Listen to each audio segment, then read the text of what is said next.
الشیطان اللعین الرجیم بسم اللہ الرحمن الرحیم یا من ذکرہ شرف الذاکرین الحمدللہ رب العالمین والصلاة والسلام علی اشرف الانبیاء والمرسلین سید العرب والعجم جسمہ مقدس معطر مقدم نور الہدى مصباح الظلم شفیع الامم صاحب الجود والکرم مولانا ابو القاسم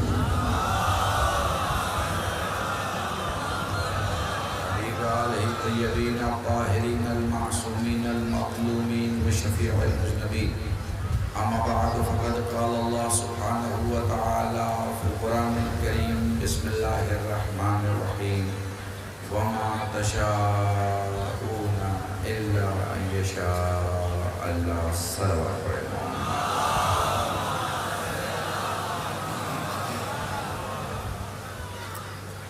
کانپور کے اس کربلا پہلی بار خطاب کا شرف حاصل کر رہا ہوں. بانیان مدرس نے مجھے اس سے پہلے کئی بار کانٹیکٹ کرنے کی اور بلانے کی کوشش کی اور میں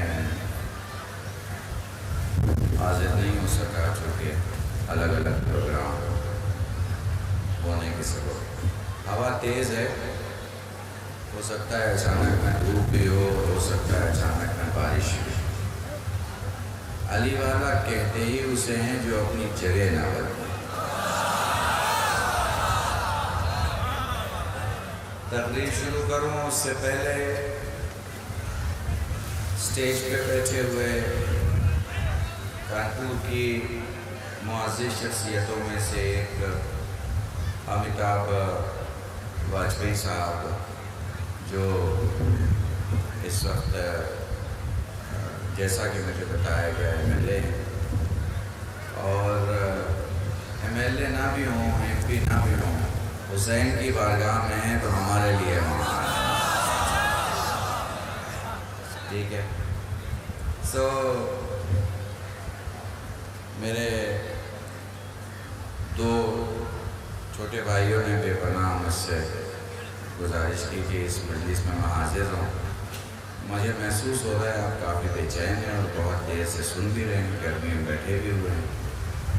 آپ یہ بھی جانتے ہیں کہ اس جگہ پہ برادران اہل سنت بھی موجود ہیں. یہ بھی جانتے ہیں کہ ہمارے ہندو بھائی بھی ہیں اور دور دور تک آواز جا رہی. تو مجھے لگتا ہے کہ میں کوئی ایسے سبجیکٹ پر آپ کے سامنے بولوں کہ بات سامنے بھی آ جائے اور بات سمجھ میں بھی آ جائے. لفظوں کو سمجھیے گا، آپ کو سن تو آپ رہے ہیں لیکن جو ہمارے دوسرے بھائی سنیں گے ان کو بھی سمجھ میں آ جائے گا کہ آخر شیعہ یہ ماتم کیوں کرتے ہیں، آخر شیعہ یہ مجلس کیوں کرتے ہیں، آخر یہ شیعہ نوحہ کیوں پڑھتے ہیں، آخر یہ شیعہ ایک کالا لباس کیوں پہنتے ہیں، آخر یہ شیعہ کیوں سینہ اپنا پیٹتے ہیں. ان سب چیزوں کو سمجھانا اور بتانا بہت ضروری ہے. ٹھیک ہے نا؟ ٹھیک ہے بھائی. جس کو جو پھیلانا تھا اس نے سالوں میں پھیلایا کہ ہم پانی میں کیا ملاتے ہیں اور چائے میں کیا ملاتے ہیں.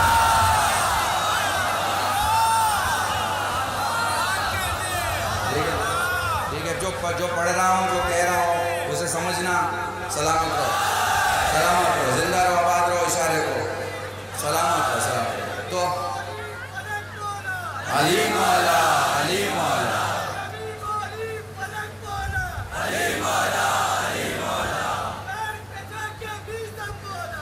مولا، علی مولا.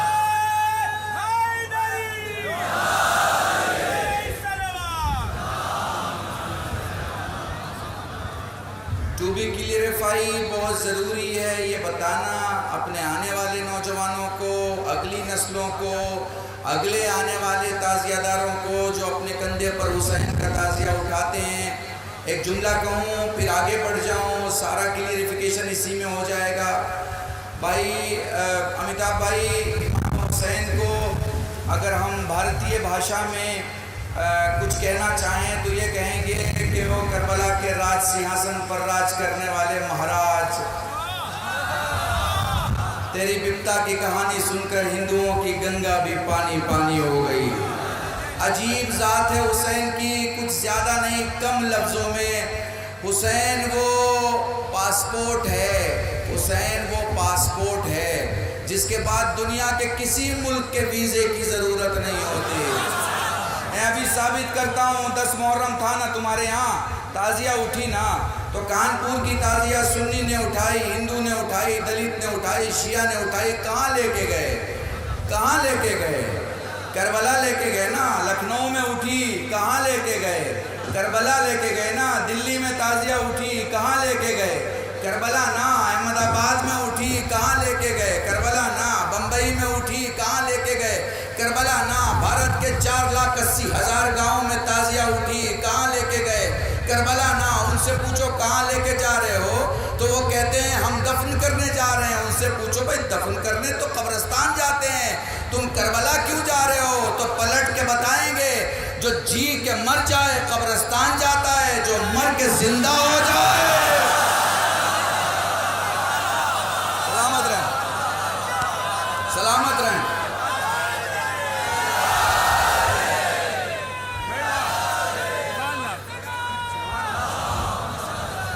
سلامت رہیں۔ یہ سارے کہاں جاتے ہیں؟ کربلا جاتے ہیں، کربلا جاتے ہیں، کربلا جاتے ہیں۔ آپ کو پتہ ہے کربلا کس مقام کا نام ہے؟ کربلا کس جگہ کا نام ہے؟ کربلا کس معجزے کا نام ہے؟ کربلا کس کرامت کا نام ہے؟ کربلا کس کرشمے کا نام ہے؟ تمہیں دیکھنا ہے تو دیکھو، اگر سوچ سے زیادہ بھیڑ جمع ہو جائے تو پولیس سنبھالتی ہے، پھر دادا اور چچا نہیں سنبھالتے۔ سوچ سے زیادہ بھیڑ جمع ہو جائے تو پولیس سنبھالتی ہے، ٹھیک ہے نا؟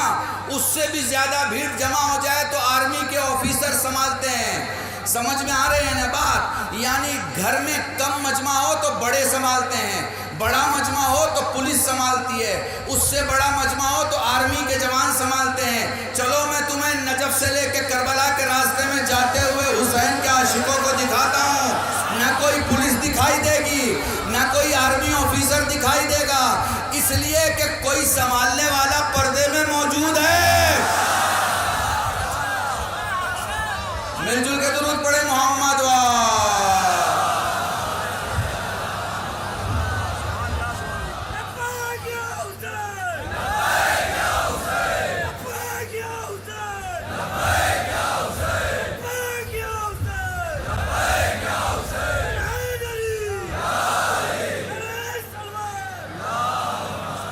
ایک جملہ سن لو اس صلوات اور اس نعرے کے صدقے میں۔ تم کو پتہ ہے دنیا کا کوئی سلطان ایسا نہیں ہے، دنیا کا کوئی سلطان ایسا نہیں ہے۔ اپنی عظمت کو سمجھو عزادارو، عظمت کو سمجھو عزادارو، اپنے وقار اور اپنے اہمیت کو سمجھو۔ دنیا میں کوئی سلطان ایسا نہیں ہے جو یہ دعویٰ کرے کہ اس کے بیت المال میں جو کچھ ہے وہ حلال ہے، حلال بھی ہوگا اور حرام بھی ہوگا۔ یہ بس عزادار ہے جو دعویٰ کر سکتا ہے کہ مجھ میں حلال خون ہے، حرام خون نہیں ہے۔ مل جل کے درود پڑھے محمد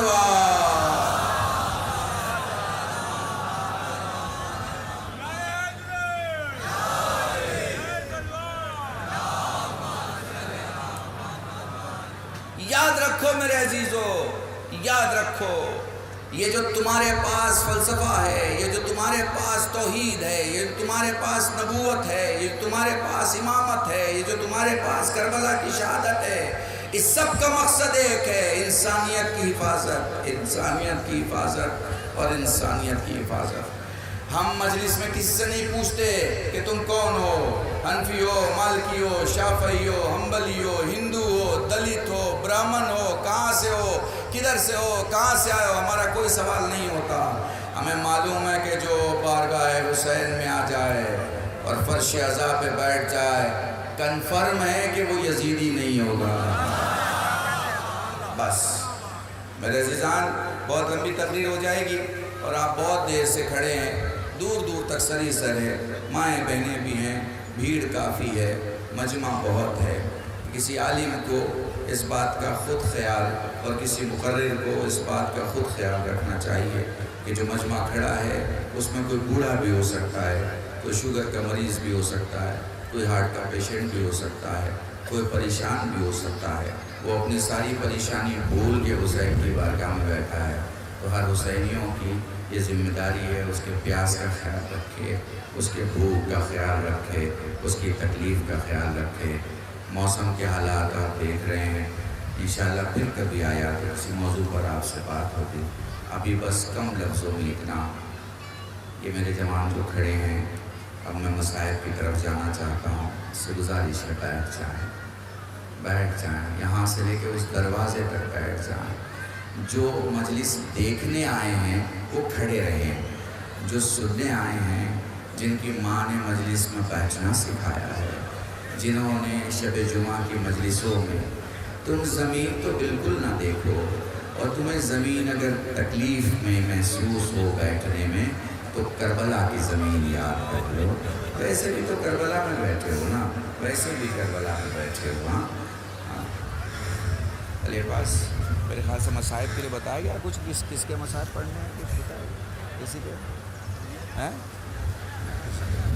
میرے عزیزان جی بہت شکریہ، آپ بیٹھ گئے۔ مجھے پتا ہے بیٹھنے میں زیادہ تکلیف ہے آپ کو، میں سمجھ سکتا ہوں، مگر میں یقین دلاتا ہوں جس زمین پر بیٹھے ہو نا، یہ زمین تمہیں سال بھر کے اندر اتنی بلندی دے دے گی کہ کئی لوگ تمہیں بیٹھنے کے لیے اپنے جگہ، اپنے گھر، اپنے مقام پہ کہیں گے۔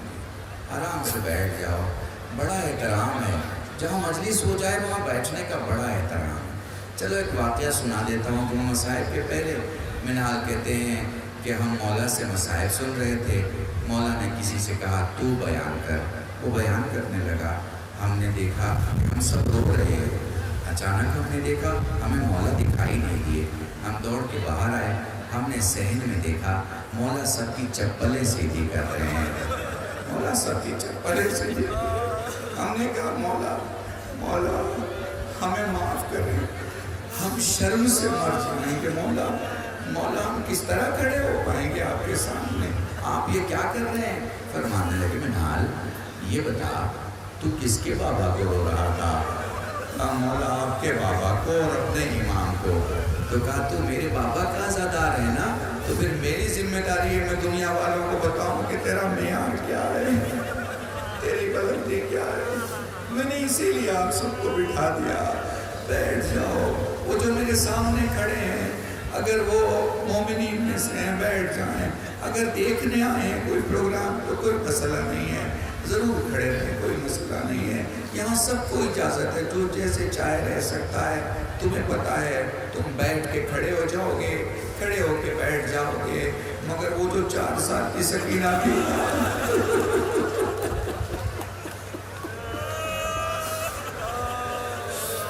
جزاکم اللہ، خدا تمہیں کوئی غم نہ دے سوائے غم سید الشہداء کے۔ میں کیسے بیان کروں تمہارے سامنے، کیسے بیان کروں، میرے پاس الفاظ نہیں ہے۔ سید سجاد سے سائل مدینے میں سوال کرتا ہے، سید سجاد سے سائل مدینے میں سوال کرتا ہے، مولا تیرے بابا کا نام سب سے زیادہ کس نے پکارا؟ سید سجاد تھوڑی دیر خاموش رہ کے فرماتے ہیں، کربلا میں سب سے زیادہ میرے بابا کو میرے بھائی قاسم نے پکارا۔ وہ کہتا مولا وہ کیسے؟ فرمایا قاسم اکلوتا شہید ہے جس کے پاؤں رکاب میں پھنس گئے تھے، پھر یوں ہوا جدھر گھوڑا جاتا ادھر میرا قاسم جاتا، پھر یوں ہوا ادھر کے گھوڑے ادھر ہو گئے، ادھر کے گھوڑے ادھر ہو گئے، میرا قاسم ٹکڑوں میں بڑھ گیا۔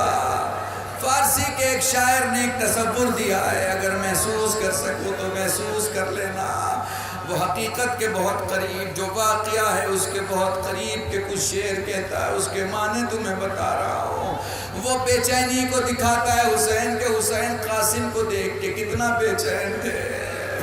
اپنی بزرگ ماں بہنوں کو یہ جملہ بھی ہدیہ کر رہا ہوں، حسین نے جب سارے ٹکڑے اٹھا کے اپنی ابا میں رکھ لیے، آپ کو پتا ہے جب چوٹ چہرے پر یا ہاتھ پر یا کسی جگہ پڑے وہ جگہ پھول جاتی ہے، اور جب چہرہ پھولتا ہے اور آنکھیں پھولتی ہیں پھر آنکھیں کھولی نہیں جاتی۔ وہ کہتا ہے چوٹ اتنی تھی قاسم کے جسم پر، چوٹ اتنی تھی قاسم کے جسم پر کہ لاشوں کے ٹکڑے تو حسین نے جمع کر لیے، مگر سر کے پاس بند آنکھوں کو دیکھ کے فرماتے لال آنکھیں کھول دے،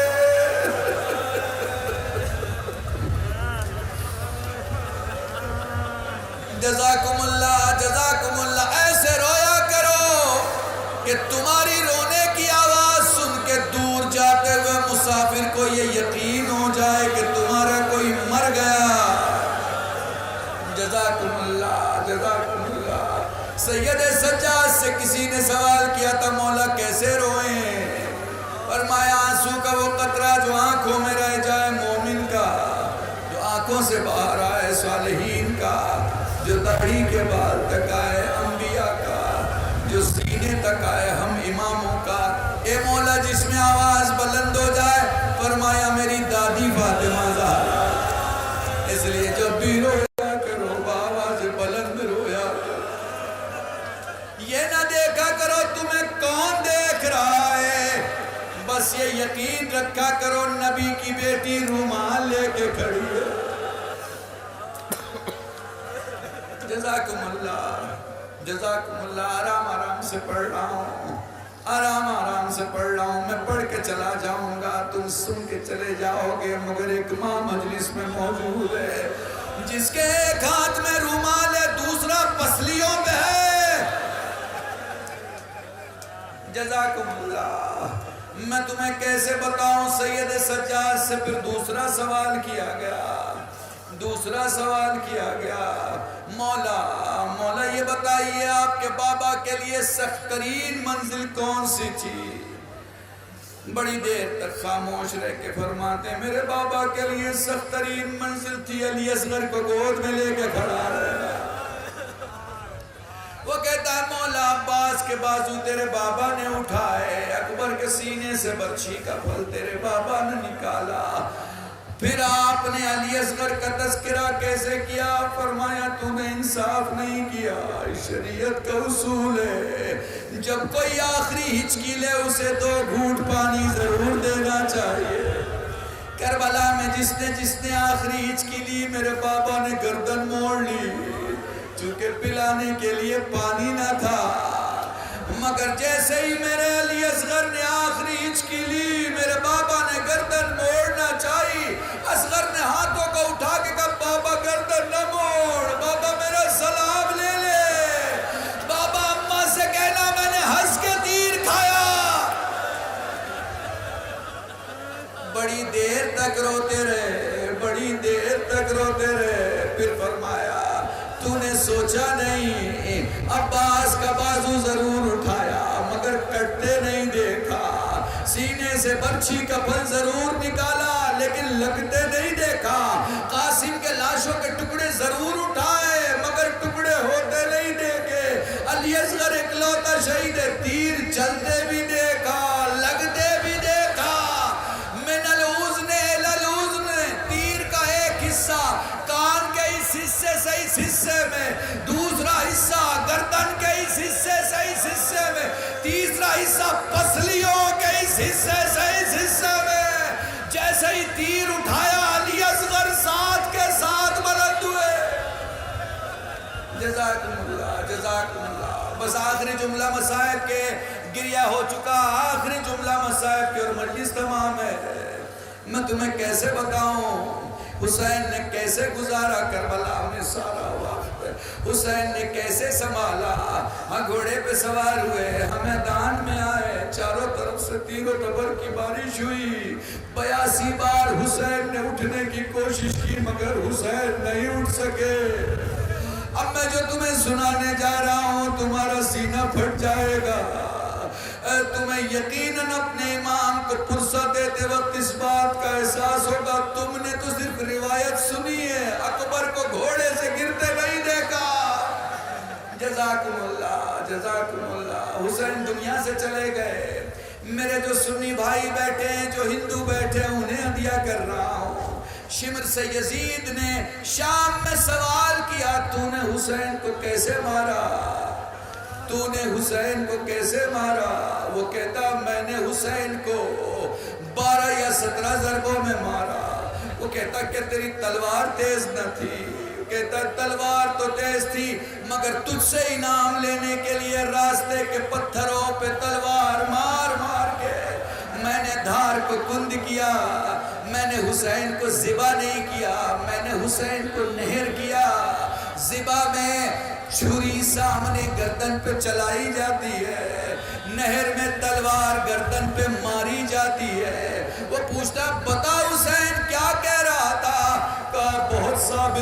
حسین جب میں نے پہلی بار تلوار مارا وہ کہہ رہا تھا بسم اللہ و باللہ، جب میں نے دوسری بار تلوار ماری وہ کہہ رہا تھا سبحان اللہ، جب میں نے تیسری بار تلوار ماری وہ کہہ رہا تھا ماشاء اللہ، جب میں نے چوتھی بار تلوار ماری وہ کہہ رہا تھا الحمدللہ۔